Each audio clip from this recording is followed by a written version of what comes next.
Happy Saturday. All that overnight snowfall is setting up for a very slushy, slick Saturday. 9 News reporter Evan Krugel is patrolling for problems on I-70 near Genesee.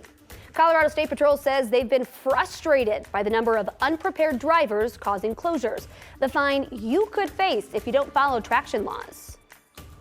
Yeah, and we are seeing some of those snow-packed roads and really some of those slick conditions out there, but that's why we have that weather impact for today, and we will be seeing that start to move on out as we go into the afternoon. So some flurries still hanging around, some slick roads, those icy spots, some patchy fog. That is the concern here as we go throughout this morning.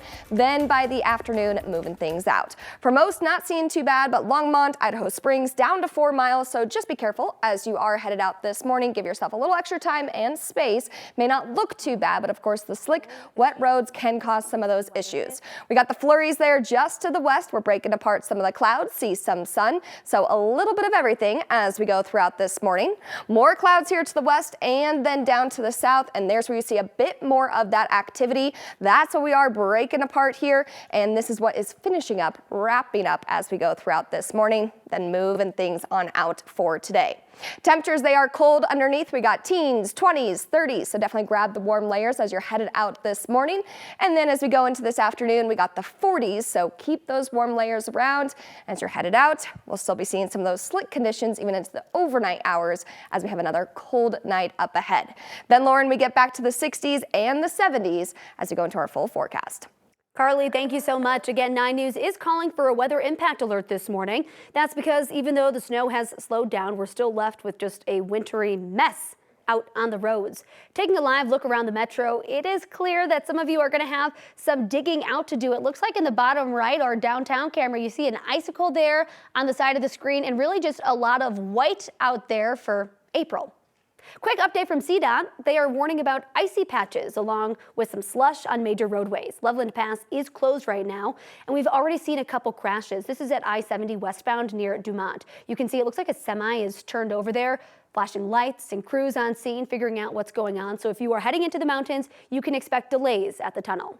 9 News reporter Evan Krugel is checking up on road conditions for us this morning. You've kind of made your way around all over right now. You are on I-70. What are you seeing there?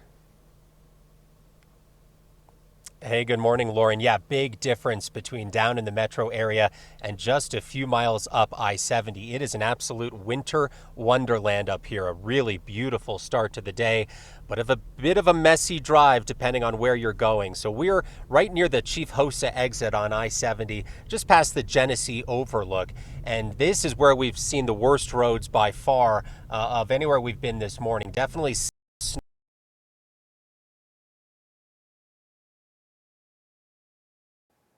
Evan was just telling us about, how beautiful it was up there. Good thing that we're frozen on such a pretty shot there. Lots of snow, and of course, we will try to check back in with Evan in just a little bit. Live TV, can't really predict it. The spring snow is slowing things down at DIA. Looking live at FlightAware this morning, there are 23 delays and 1 cancellation, but yesterday, dozens of flights were canceled with hundreds more delayed. For some people, their delay lasted hours. For others, they won't be getting on a plane until later this morning. But among all of this uncertainty, we did find one thing that people are sure of. 9 News reporter Colton Chavez was at the airport talking with people waiting out the weather. Your attention, please. Your attention, please. One could argue there are 3 certainties in life: death, all TSFP check, taxes, and... If you had to guess why we're here, what do you think we're asking people about today? I'd probably think that you're going to ask about why the flight's being canceled. I've been looking out the windows and I don't see it snowing. News crews covering air travel when it snows. Well, you're talking about delays, the delays people are having. What would make you guess that? Because it's normal when you travel, period. Delayed flights that turn these terminals into staging areas for journalists. What story are you guys working on? I know, man. Hey, something new, something happened down the street. It's a familiar story with an uncertain ending for people who just want to get home. We've looked into it and they're talking 3 p.m. tomorrow. And it's like there's no other plane that can take us today. While the weather can't grant any guarantees. Yeah, we were supposed to get out of here 8:30. Now we're looking at what, 10? Families say there are certainly worse things than delays. At least so far not canceled. We've had our share of cancellations. That was Colton Chavez reporting. We want to get back to our Evan Krugel, who is riding around this morning. Evan, it looks like we got your shot back. We've got signal back. What are you saying? What are you seeing? Hey, Lauren, glad to be back. Yeah, we've got a beautiful start to the day here on I-70 as we come up here on the Genesee Overlook. We're heading eastbound. You can see that sun now high up in the sky.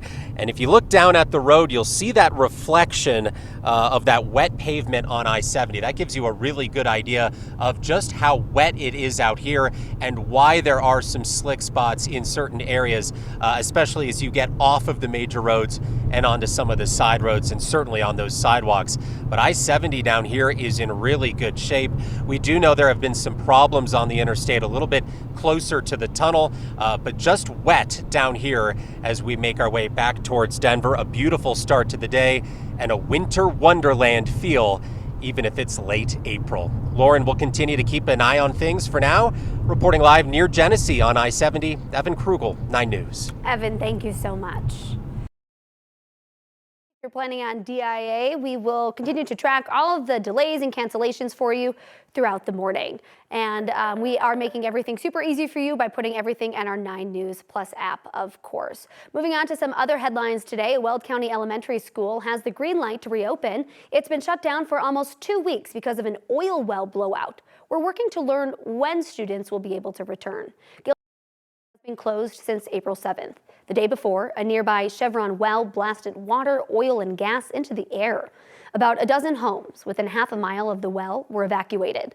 The school is not in that evacuation zone, but public health workers said they needed to make sure it was safe to be in. We're told Chevron hired companies to clean up the school. That includes replacing gravel and mulch and swapping out HVAC filters. A man from Broomfield will spend the rest of his life in prison for stalking and killing his wife. Daniel Krug was sentenced for first-degree murder. He's convicted of beating and stabbing his wife, Christine, in their home. She thought that she had been getting threatening messages and texts and emails from an ex-boyfriend. Well, investigators later found out that those messages came from her husband's office. Christine's family called the sentencing a first step toward healing. There's no amount of justice that can bring her back. But it is a relief to know that the person who thought he was going to get away with it, with this convoluted alibi picture and trying to blame it on somebody else, that didn't happen. Krug was sentenced to life in prison without the possibility of parole. CSU students are showing off their inventions as a part of Engineering Days. This is the so-called Goldilocks foot. It's a 3D printed prosthetic that can be changed for size, shape, or use. A team of 5 biomedical engineering students came up with this idea. One of the students in the group grew up using a prosthetic. He says he hopes this prototype will help others like him. Some of the prosthetics aren't nearly as comfortable. I would break through them and my parents would kind of have to scramble to try and keep me held together. To top it off, the team says their prosthetic can be made for less money than similar models. New this morning, the Supreme Court has frozen deportations being done under the Alien Enemies Act. This case involves a group of Venezuelan people in Texas. They filed an emergency appeal at the High Court yesterday, claiming they were at risk of being removed from the country without sufficient notice. The justices also ordered the Trump administration to respond to the emergency appeal once a federal appeals court in Louisiana takes action on the case. The White House is insistent that a man deported to a foreign prison is not coming back to the United States. The White House posted this on social media, directed at Maryland Senator Chris Van Hollen. The Democratic senator had just traveled to El Salvador to meet with Kilmar Abrego Garcia. The Trump administration has repeatedly accused Abrego Garcia of being a member of the notorious MS-13 gang. His attorney insists he has no gang ties. New this morning, we have an update on the flight that was diverted to Colorado Springs after a service dog bit a passenger. The victim was a 10-year-old boy. The dog bit him in the genitals. This happened while he was on a SkyWest flight to Texas on Tuesday. The flight made an emergency landing in the Springs so he could be taken to the hospital. That boy is now recovering. The dog's owner is now speaking up about what happened. Yeah, what happened was, it was an unfortunate accident. He started to step in to go to his seat and stepped on her paw. And so, it was an accident, so she just reacted to that. He says the dog never bit anyone before or showed any signs of aggression and has been on multiple flights before. He says he trained the dog himself to react to his low blood sugar.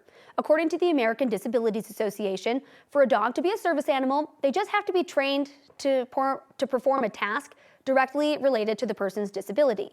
The airline requires service dog owners to fill out a form from the Department of Transportation. On that form, they need to certify that the dog is trained to behave in a public setting. That includes the animal not biting anyone.